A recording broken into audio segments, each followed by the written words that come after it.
Assalamualaikum warahmatullahi wabarakatuh. Shalom, salam sejahtera bagi kita semua. Om Santi, Santi, Santi Om.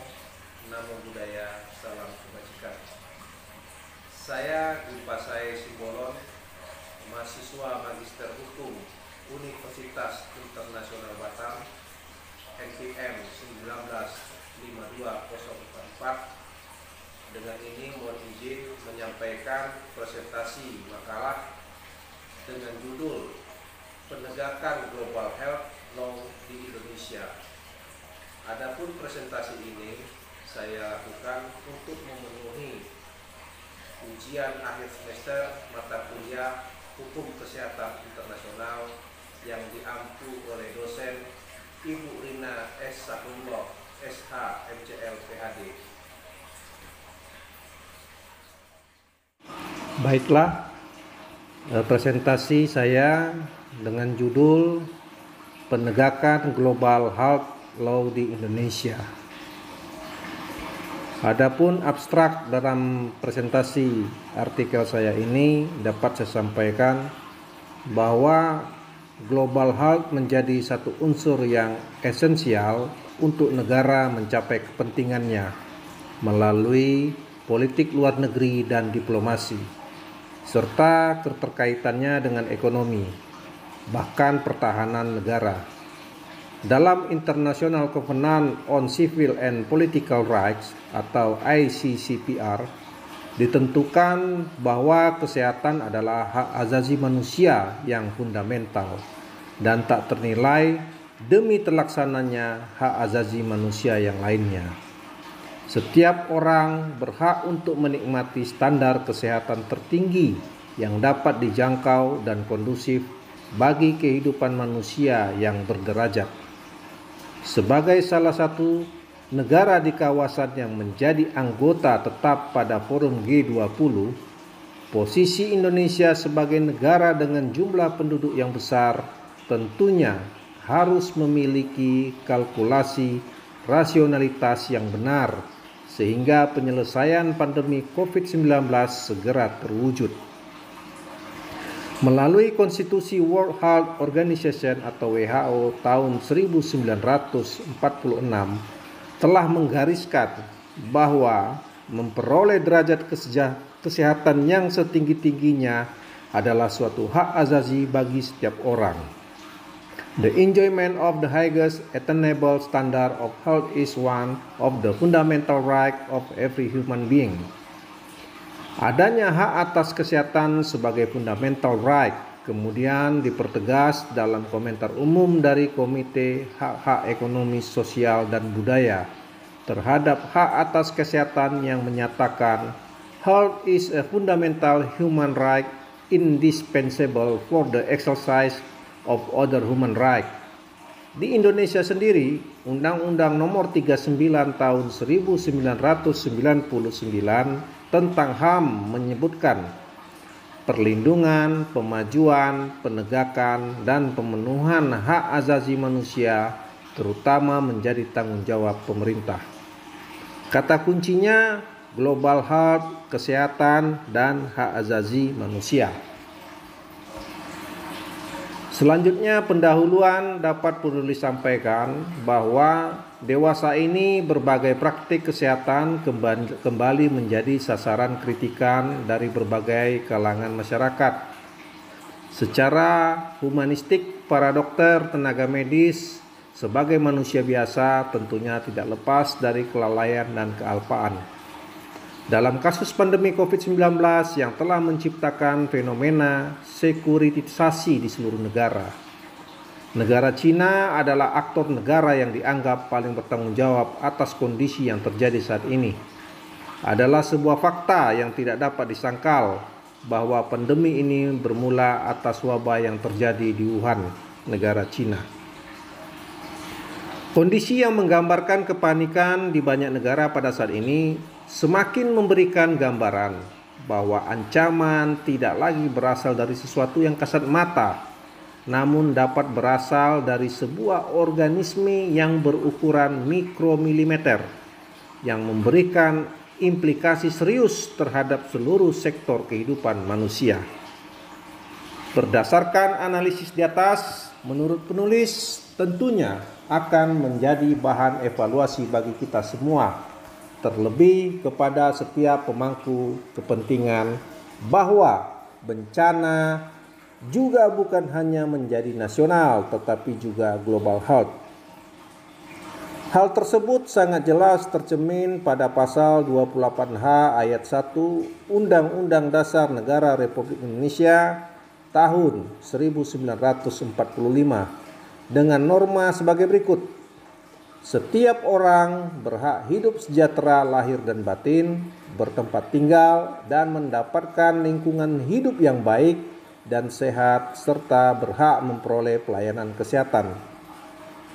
Kemudian pada pasal 4 Undang-Undang Nomor 36 Tahun 2009 tentang kesehatan menyatakan bahwa setiap orang berhak atas kesehatan. Secara garis besar, undang-undang tersebut mengisyaratkan setiap individu, keluarga, dan masyarakat berhak memperoleh perlindungan terhadap kesehatannya, dan negara bertanggung jawab mengatur agar terpenuhi hak hidup sehat bagi penduduknya, termasuk bagi masyarakat miskin dan tidak mampu. Tidak hanya di Indonesia, masyarakat global melalui Konstitusi WHO tahun 1946 telah menggariskan bahwa memperoleh derajat kesehatan yang setinggi-tingginya adalah suatu hak azazi bagi setiap orang. The enjoyment of the highest attainable standard of health is one of the fundamental right of every human being. Adapun perumusan masalah dapat penulis sampaikan berdasarkan pendahuluan yang penulis sampaikan tersebut di atas, maka dapat dirumuskan. Permasalahan dalam artikel ini adalah bagaimana penegakan Global Health Law di Indonesia. Hasil penelitian dan pembahasan pertama, penulis mencoba merangkum dan menjelaskan regulasi terkait penegakan global health di Indonesia. Adapun regulasi tersebut berupa: pertama, perubahan Undang-Undang Dasar Negara Republik 1945 bab 10A tentang hak asasi manusia. Kemudian Undang-Undang Nomor 39 Tahun 1999 tentang hak asasi manusia. Kemudian Undang-Undang Nomor 36 Tahun 2009 tentang kesehatan. Kemudian Undang-Undang Nomor 24 Tahun 2007 tentang penanggulangan bencana. Kemudian International Covenant on Civil and Political Rights atau ICCPR. Dan terakhir kemudian Deklarasi WHO tahun 1948. Metode penelitian. Metode penelitian yang digunakan dalam penelitian dan penulisan hukum ini adalah yuridis empiris. Pendekatan yuridis dimaksudkan bahwa penelitian ini ditinjau dari aspek-aspek hukum kesehatan. Terlebih lagi akan mengkaji secara terperinci berkaitan dengan prinsip-prinsip perlindungan dan penegakan hukum tentang jaminan kesehatan global umumnya dan di Indonesia khususnya. Spesifikasi penelitian yang digunakan bersifat deskriptif analitis, yaitu pemecahan masalah yang diselidiki dengan menggambarkan keadaan objek penelitian pada saat sekarang berdasarkan fakta-fakta yang tampak atau sebagaimana adanya. Bersifat deskriptif karena penelitian ini mempunyai maksud untuk memberikan gambaran secara rinci, sistematis, dan menyeluruh mengenai segala sesuatu yang berhubungan dengan penulisan. Hasil penelitian dan pembahasan, yaitu penulis dapat sampaikan penegakan Global Health Law di Indonesia ini dalam dua kategori. Pertama, pertanggungjawaban pemerintahan Indonesia. Yang kedua, kewajiban warga negara.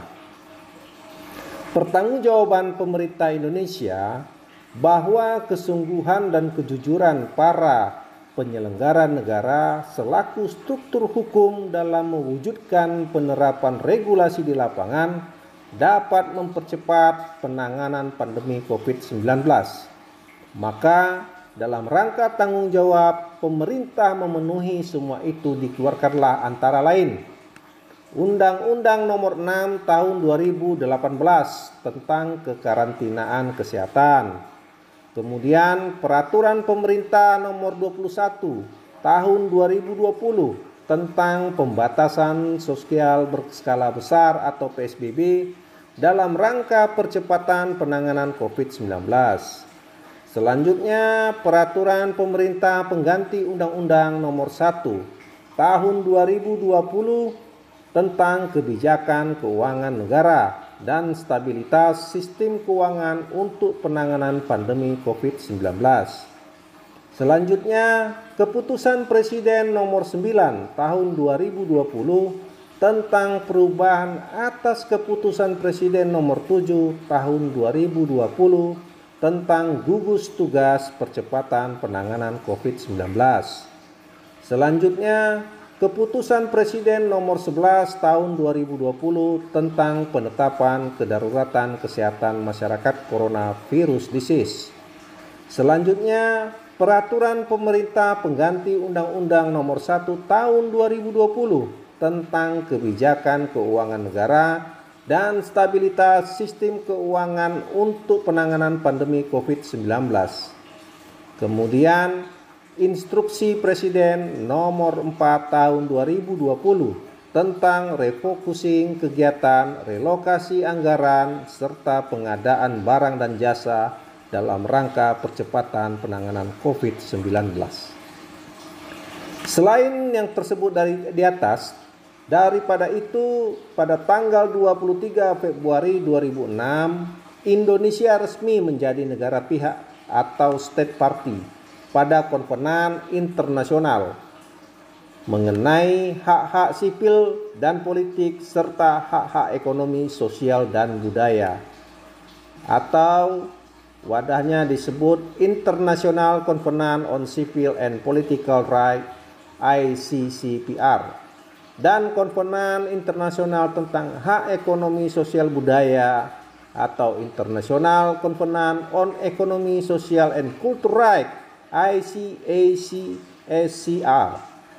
Konvenan itu mulai berlaku mengikat secara hukum atau entry into force sejak Mei 2006. Dengan demikian, Indonesia menjadi negara ke-156 yang meratifikasi ICCPR dan negara ke-153 yang meratifikasi ICASCR dari total 191 negara anggota PBB.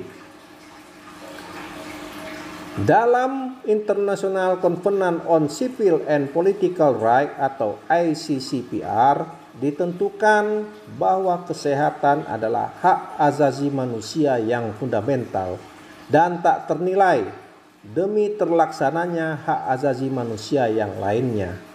Setiap orang berhak untuk menikmati standar kesehatan tertinggi yang dapat dijangkau dan kondusif bagi kehidupan manusia yang berderajat. Realisasi hak atas kesehatan dapat tercapai melalui beberapa pendekatan yang beragam. Misalnya, pembentukan kebijakan kesehatan atau pelaksanaan program-program yang dibentuk oleh WHO atau adopsi instrumen-instrumen hukum. Selain ini, hak atas kesehatan mencakup beberapa komponen yang dapat dilaksanakan menurut hukum.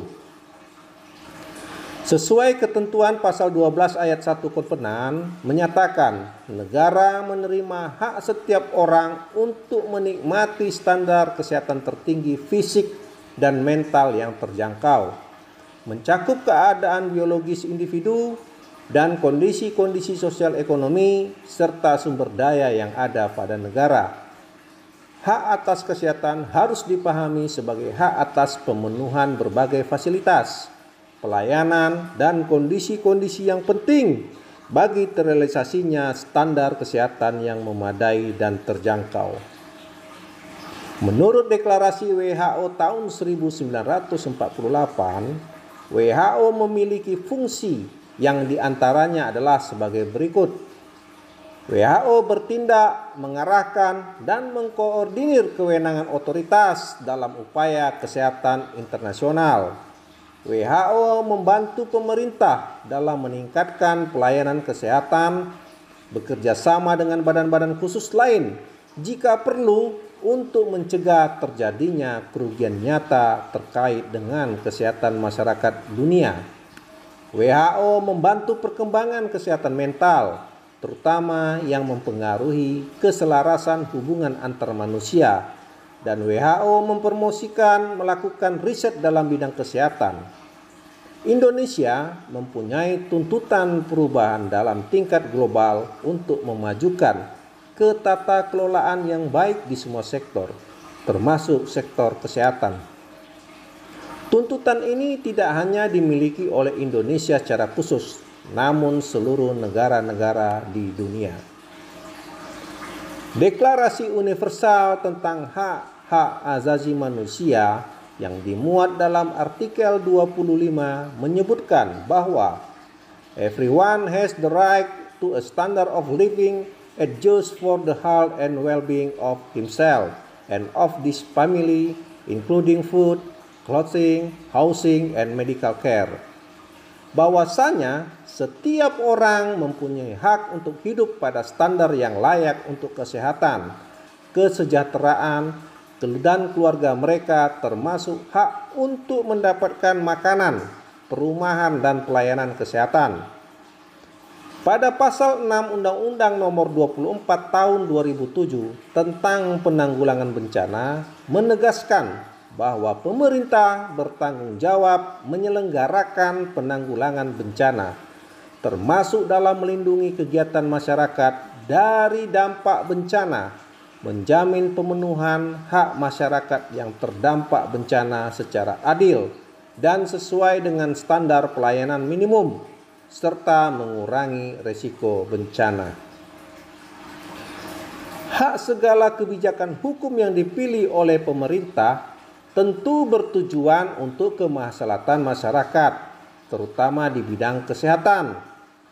Guna menanggulangi wabah COVID-19 ini, pemerintah Indonesia bersama dengan WHO dan Uni Eropa menjalin kerjasama untuk mendukung respon COVID-19 di Indonesia dan memperkuat sistem kesehatan agar semakin siap dalam menghadapi kedaruratan bidang kesehatan di masa depan. Kerjasama ini merupakan bagian dari program WHO dan Uni Eropa, respon dan kesiapsiagaan untuk pandemi kesehatan di Asia Tenggara. Kerjasama ini juga diluncurkan secara resmi melalui acara virtual yang dihadiri oleh Menteri Kesehatan Republik Indonesia Bapak Budi Gunadi Sadikin, Duta Besar Uni Eropa untuk Indonesia dan Brunei Darussalam Bapak Vincent Piquet, dan WHO representatif untuk Indonesia Bapak N. Paraniet Hararan. Dalam sambutannya, Menteri Bapak Budi Gunadi Sadikin menyambut kerjasama WHO dan Uni Eropa, serta mengapresiasi inisiatif untuk berkontribusi mengimplementasikan pendekatan pengendalian COVID-19 di Indonesia, termasuk yang terpenting memperkuat ekosistem sistem kesehatan Indonesia agar semakin tangguh. Selanjutnya, penulis menjelaskan kewajiban warga negara bahwa terdapat beberapa aspek yang tidak dapat diarahkan secara sendiri dalam hubungan antara negara dan individu.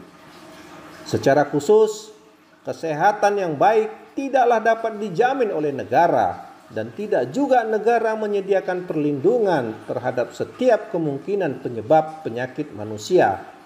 Oleh karena itu, faktor genetik, kerentanan individu terhadap penyakit, dan adopsi gaya hidup yang tidak sehat atau berisiko mempunyai peranan yang sangat penting terhadap kesehatan seseorang, sehingga setiap warga negara wajib menjaga kesehatannya mematuhi aturan maupun himbauan kesehatan yang telah ditetapkan oleh pemerintah, serta adanya kesadaran yang tinggi akan pentingnya menjaga kesehatan lingkungan dimanapun berada. Dalam pasal 27 ayat 1 Undang-Undang Dasar Negara Republik Indonesia tahun 1945 mengatakan bahwa setiap warga negara bersamaan kedudukannya di dalam hukum dan pemerintahan, serta wajib menjunjung hukum dan pemerintahan itu dengan tidak ada kecualinya. Demikian juga dalam pasal 28J ayat 2 Undang-Undang Dasar Negara Republik Indonesia tahun 1945 menyatakan bahwa dalam menjalankan hak dan kebebasannya, setiap orang wajib tunduk kepada pembatasan yang ditetapkan dengan undang-undang. Sehingga dalam rangka pencapaian tujuan kesehatan, maka peranan setiap warga negara cukup menentukan. Supaya menjadi optimal, diperlukan pemahaman untuk wajib melaksanakan setidak-tidaknya mentaati peraturan perundang-undangan termasuk peraturan daerah. Selanjutnya, mendukung pelaksanaan tugas pemerintahan pusat dan pemerintahan daerah. Selanjutnya, setiap warga negara memelihara persatuan dan kesatuan. Selanjutnya, setiap warga negara memelihara fasilitas-fasilitas kesehatan yang telah disediakan baik oleh pemerintah pusat maupun pemerintah daerah. Selanjutnya, setiap warga negara ikut mengawasi kinerja pemerintah pusat dan pemerintah daerah dalam memberikan layanan kesehatan. Selanjutnya, setiap warga negara menjaga kesehatan masing-masing individu secara maksimal karena mencegah lebih baik daripada mengobati. Adapun kesimpulan yang dapat disampaikan yaitu pemerintah harus sangat hati-hati dalam mengambil tindakan apapun agar tidak berimbas pada kerugian masyarakat. Persatuan dan keinginan untuk melakukan sesuatu penyelesaian masalah yang datang bersama, semua ini karena kekhawatiran tentang kasus positif COVID-19. Selain itu, pandemi ini menyebabkan pergeseran dalam konstelasi politik internasional. Eksistensi negara dengan kekuatan baru dianggap lebih bisa diandalkan untuk menjadi mitra dalam menyelesaikan berbagai persoalan, termasuk isu kesehatan. Namun di luar itu semua, partisipasi masyarakat dalam menghadapi COVID-19 ini juga dilakukan oleh berbagai elemen dari mereka yang sadar pentingnya menjaga kesehatan dan mencegah penularan COVID-19 tersebut. Oleh karena itu, di tengah pandemi COVID-19, negara tetap harus mematuhi standar pelayanan minimal dalam kesehatan dengan tetap memperhatikan hak dan kewajiban masing-masing pihak, baik penyelenggara negara maupun warga negara atau masyarakat. Demikianlah yang dapat saya sampaikan. Terima kasih atas perhatiannya. Wabillahi taufiq wa hidayah. Wassalamualaikum warahmatullahi wabarakatuh. Shalom, salam sejahtera bagi kita semua. Om Santi Santi Santi Om, Namo Buddhaya. Salam kebajikan.